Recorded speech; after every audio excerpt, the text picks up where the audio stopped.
Backyard to $19K month. How I turned a tiny green ball plant into a home nursery business.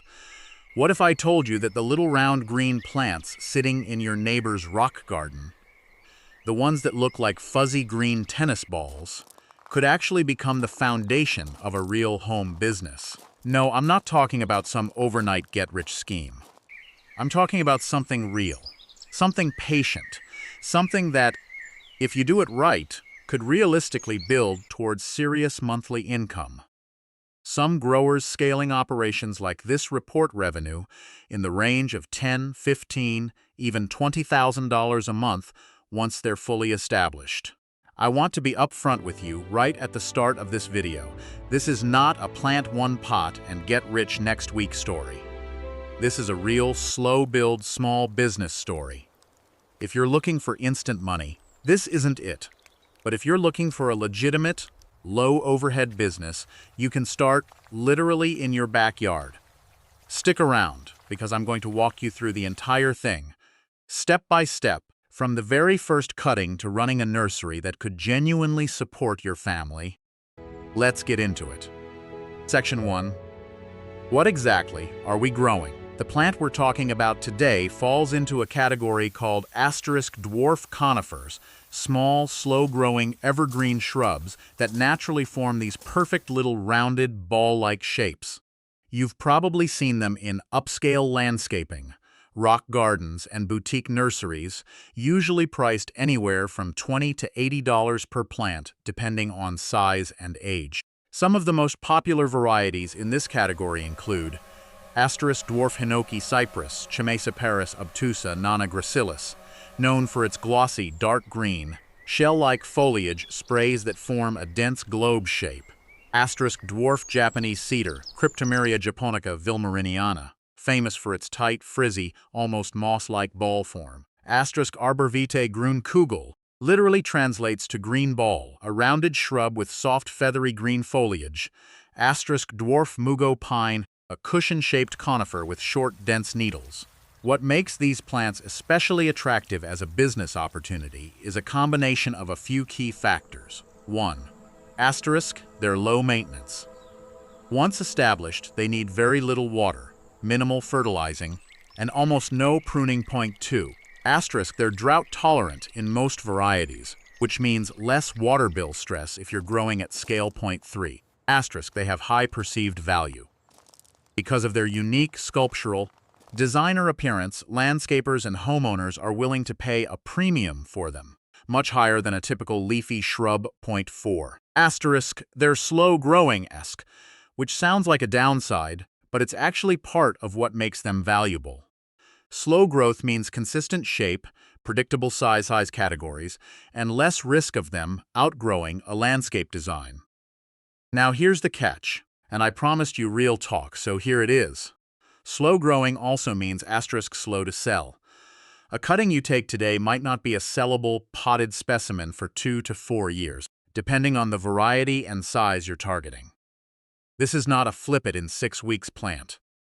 This is patient capital gardening. But that's exactly why there's opportunity here. Most people don't have the patience for it, so the supply stays limited and prices stay strong. Section 2. Why the backyard nursery model actually works. Let's talk business logic for a second. A traditional retail nursery has massive overhead. Land leases, greenhouse structures, staff, irrigation systems, delivery trucks, and constant inventory turnover. Your backyard operation has almost none of that in the beginning.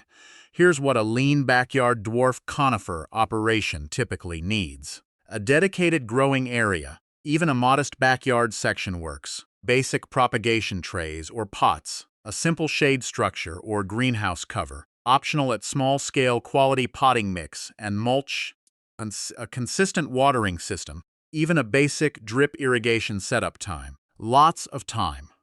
This is the real investment here because your overhead is so low, your profit margin per plant can actually be really strong compared to a big commercial operation. A commercial nursery might sell a plant for $40, but only clear $8–10 after all their costs. You, growing from cuttings in your own backyard with minimal expenses, could clear $25–30 profit on that same $40 plant. That math is exactly why people get excited about numbers like $19,000 a month.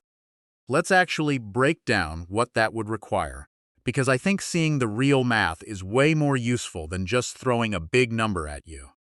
Section 3. The real math behind $19,000 a month. Let's say your average dwarf conifer sells for $45 and your profit margin after pots, soil, and time comes out to about $28 per plant. To hit $19,000 in profit in a single month, you would need to sell 28 approximately 680 plants in that month. Asterisk. Now stop and think about that number for a second. 680 plants sold in 30 days, consistently, month after month. That is not a hobby operation. That is a full-scale nursery business with real infrastructure, a real customer pipeline, and probably employees helping you pot, water, and package. This is the honest truth that a lot of backyard passive income videos won't tell you. Asterisk $19K a month from a backyard plant nursery is a long-term scaling goal, not a starting point. Asterisk, it's something you might work toward over 3, 5, even 7 years, as you build up thousands of established mother plants for cuttings. Expand your growing space. Some successful backyard to commercial growers eventually rent or buy additional land. Build wholesale relationships with landscapers, garden centers, and online plant retailers. Develop a reputation and repeat customer base. What's realistic in asterisk year 1 if you're consistent and smart about it? Many small-scale specialty plant sellers report their first year landing somewhere between a few $100s a month as a side hustle, growing toward $1,000 or $2,000 a month by the end of year 1 or into year 2, if they reinvest profits into more stock and space. That's not as flashy as $19,000, but it's real, and it's a foundation you can build on. I'm telling you this not to discourage you. I'm telling you this because I want you to actually succeed, and people who go in with realistic expectations stick with the plan long enough to actually get somewhere. People who expect $19K in month 1 usually quit in month 3 when reality doesn't match the dream. Okay, real talk over. Let's get into exactly how you start. Section 4. Step 1. Sourcing your first plants. You have 3 main paths to get your starting stock. Option A. Buy small starter plants, liners, from a wholesale nursery. This is the fastest way to get established genetics without waiting years. Wholesale liner nurseries sell young plants in bulk, often for a few dollars each when bought in quantity. This is the route most serious backyard growers take because it skips years of propagation, trial, and error. Option B. Take cuttings from existing established plants. If you know someone with a mature dwarf conifer, or you buy a few retail plants specifically to propagate from, you can take cuttings in late summer or fall. This is the cheapest option but the slowest. Cuttings can take months just to root, and then years to reach a sellable size. Option C. Grow from seed. Technically possible for some varieties, but honestly not recommended for beginners. Seed-grown conifers can take even longer to reach sellable size, and named cultivars, like Nana gracilis, often don't come true from seed, meaning the offspring won't necessarily look like the parent plant. For anyone serious about actually building toward real income, asterisk option A is the smart play. Buy a solid batch of liners, say 200 to 500 to start, depending on your budget and space, from a reputable wholesale nursery. This gives you a head start of 1 to 2 years compared to starting from cuttings.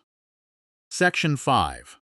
Setting up your backyard. Growing space. You don't need acres of land to start. Here's a realistic setup for a backyard operation. 1. Choose your location. Pick a spot that gets full sun to partial shade, depending on the variety you're growing. Most dwarf conifers prefer full sun, but young liners often benefit from some shade cloth protection in their first year to prevent stress. 2. Prepare your growing area. You have 2 options: grow in ground in raised rows, or grow in containers on a gravel or weed cloth base. Container growing is actually preferred by most small commercial growers because it's easier to control soil quality, plants are easier to move, sort, and cell root systems are contained and ready for transplant when a customer buys. 3. Invest in a simple irrigation system. A drip irrigation system on a timer will save you enormous amounts of time and prevent under or overwatering, which is one of the most common ways beginners lose plants. This doesn't need to be expensive. Basic drip line kits are widely available and easy to install yourself in a weekend. 4. Get your soil and potting mix right.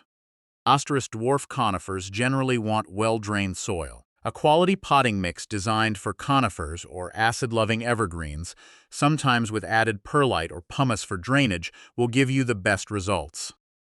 5. Add a simple shade or windbreak structure if needed. Especially in the first year, young plants benefit from some protection from harsh afternoon sun and strong winds.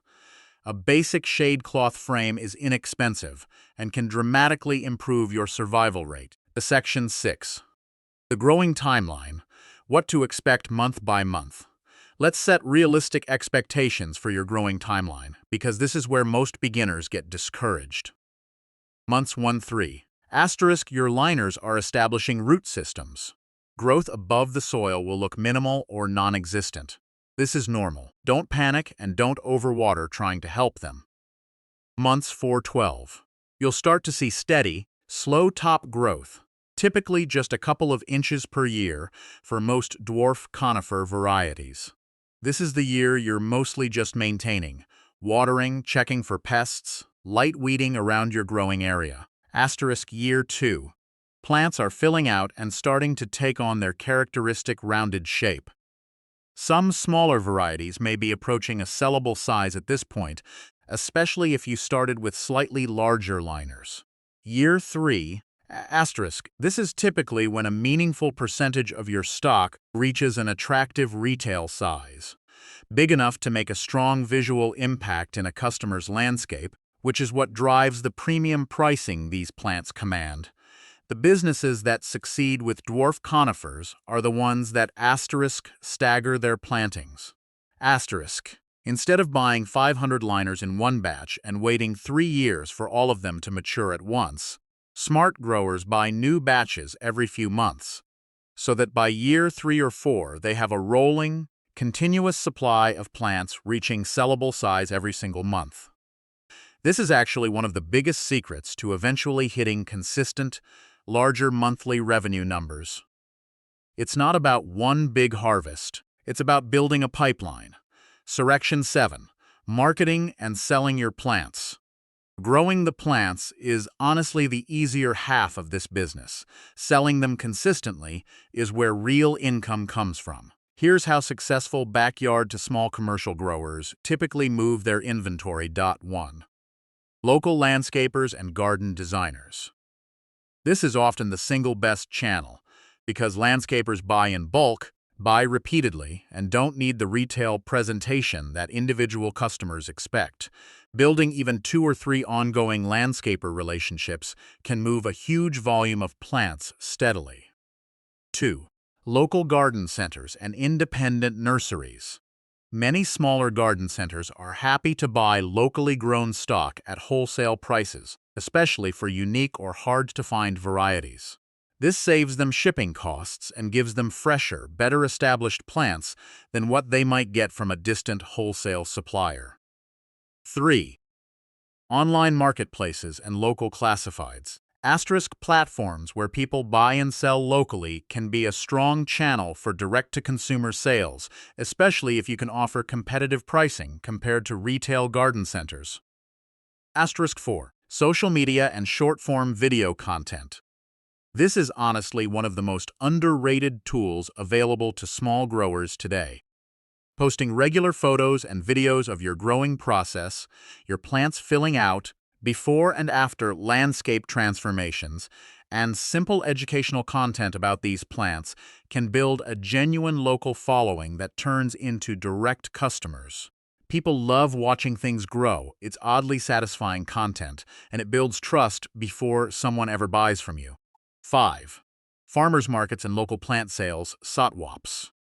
Great for smaller-scale direct sales, building your local reputation and getting face-to-face feedback from real customers about what varieties and sizes people actually want.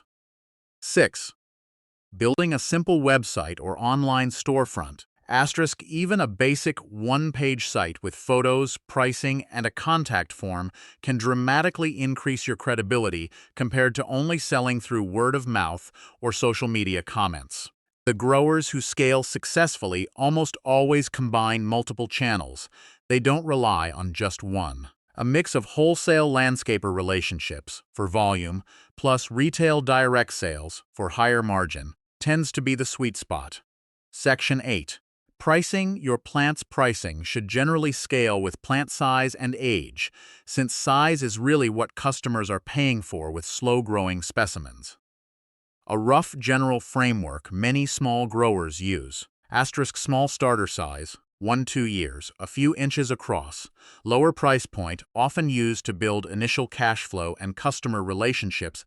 Medium size, 2–4 years, a solid filled-out small mound. The sweet spot for most retail and landscaper sales, noticeably impactful in a garden design. Large, established specimens, 4+ years, substantial mounded form, commands the highest price point, often to landscapers doing higher-end designs or homeowners wanting instant visual impact. Research your local market before setting prices.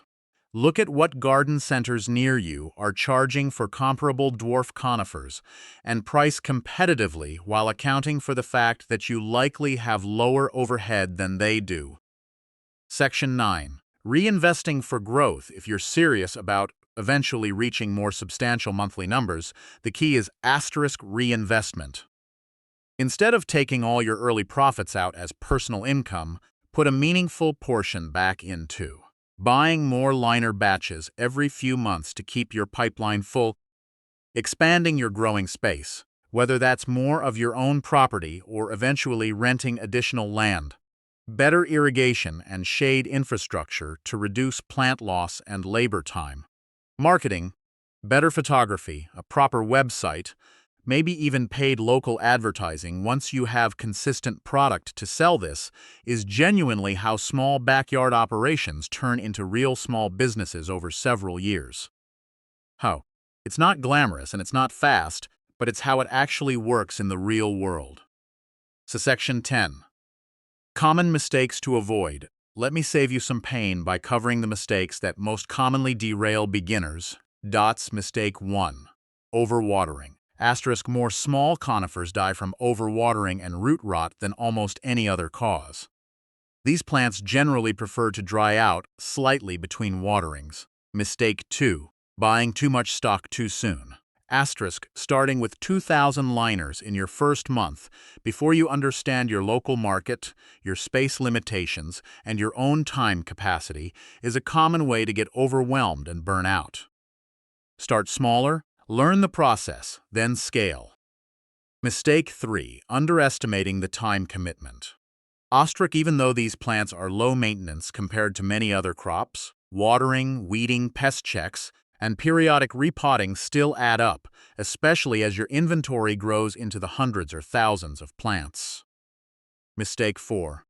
Ignoring your local climate and growing zone. Not every dwarf conifer variety thrives in every climate. Research which varieties are actually well suited to your specific region before investing in stock. Mistake 5. Underpricing out of fear of not selling. New growers often panic and drastically underprice their plants, which undercuts the market and makes it harder to build a sustainable, profitable business long term.